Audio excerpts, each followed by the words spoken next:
What's going on, guys? It's Ben here, and today's video is going to be going over my first Paceline chain gang with the Pull Fast group. Now, somehow I've managed to weasel my way into this group after only being into cycling, road cycling, for about 9 months, where I started on Zwift in October at 96 kilos, and now I'm 85 kilos, gone from Cat D to Cat A. I'm taking every opportunity I can, and I just want to get better.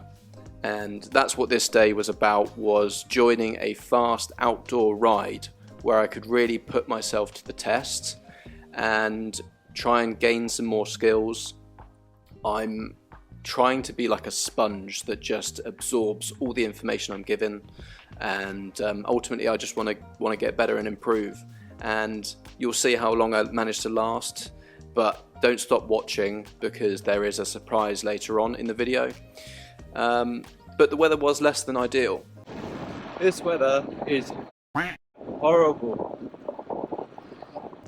Yeah, exactly. So stick around, enjoy the video, and I'll come back to you after.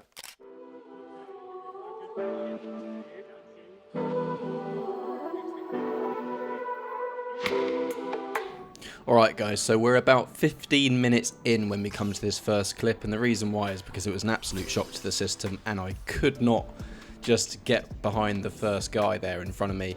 That's something I really need to work on, is getting right behind someone's wheel, because ultimately I'm losing so much draft by not being there. Not only that, when a rotation happens, with me being too far back, it puts the rider behind me at such a disadvantage.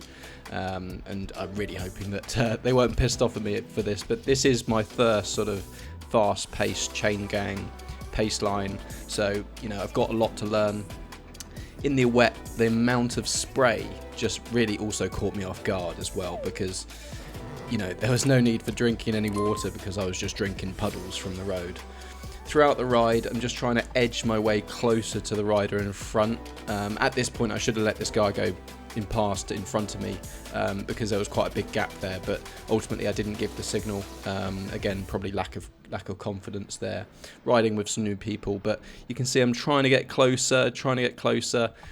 My problem, I think, is that you know I'm letting people get away from me, and then I'm not closing the gap, but I'm not letting them get further beyond a certain point. I just need to give that little bit of a push to get back to the wheel, and then you know then it's going to be easier. But you know that's lack of experience.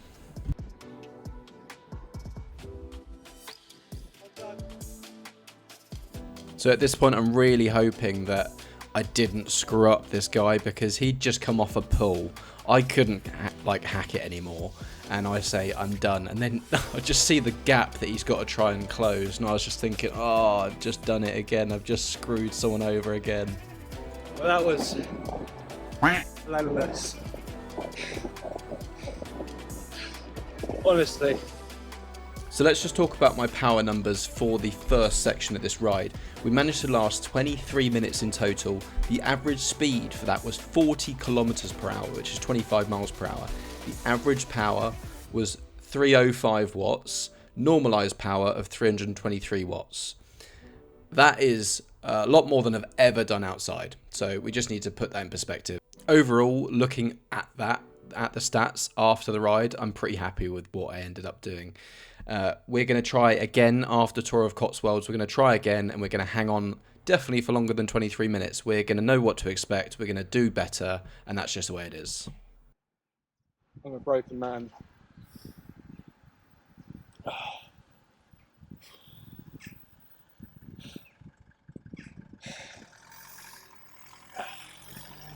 I have so much shit in my eye.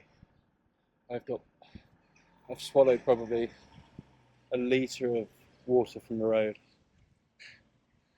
and it's good to be humbled as well. You know, I'm going to see this for what it is, a really good training experience. I'm going to keep going, keep doing. We'll try and do the full route.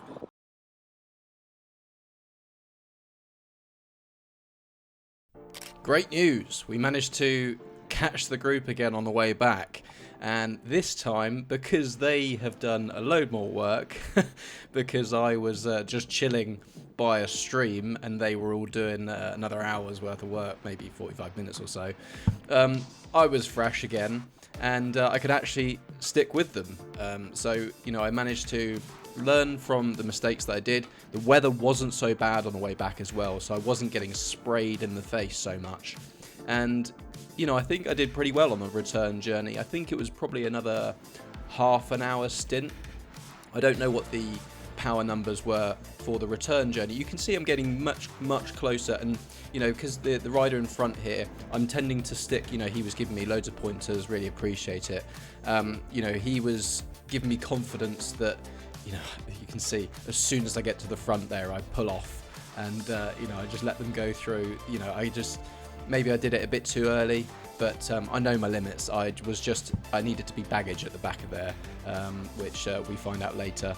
But, you know, I was getting confidence behind this guy's wheel. He's obviously been at it a long time, because he was just very predictable. You know, he wasn't doing anything erratic. He wasn't doing anything like, you know, I wouldn't expect.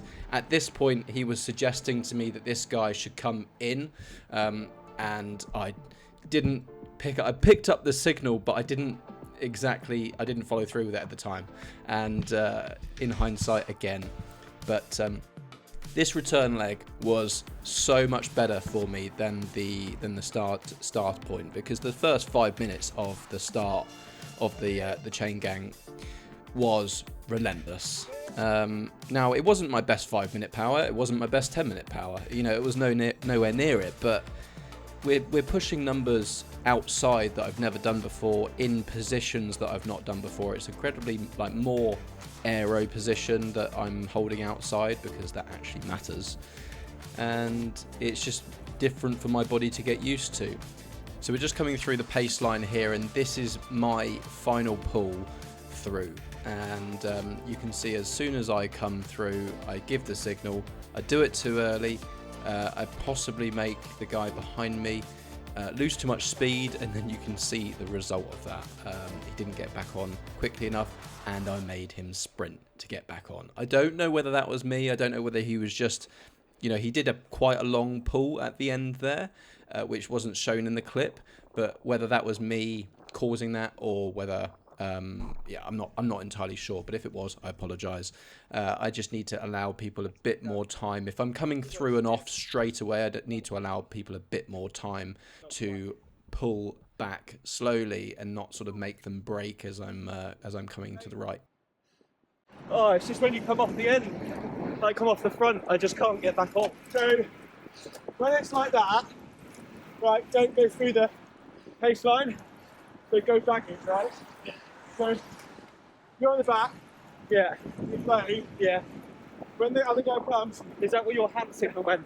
Yeah, let him in, yeah. Oh my god. Good though. Oh. I'm glad I caught back on. Excellent. Well, bro, that's good. You got to do two things to get around those rides: strong and smart. And also just not doing it, like just coming through, putting off. Yeah. Alright guys, so thank you very much for watching if you've made it this far. The next video that you're going to be seeing is going to be my tour of Cotswolds, ride 24/7, so it's 247 kilometers in one day. I've never done over 120 kilometers, but I do have Crank and Mark to drag me through this from Rollco, Rolling Collective, our Zwift club. They are coming to join me. They would have probably, you know, they might have not done it otherwise, but I managed to wrangle them to come and help me. So we'll see how we get on. That's going to be the next video after this. If I don't come out with a video a week from now, then because I'll be when this video comes out, that's when I'll be actually on the ride. It's Thursday now, but I'll be bringing this video out on Sunday, and that's when I'll be knee deep into the ride 24/7. So stay tuned for that. Subscribe, like, comment, and I'll see you in the next one. Thanks for watching.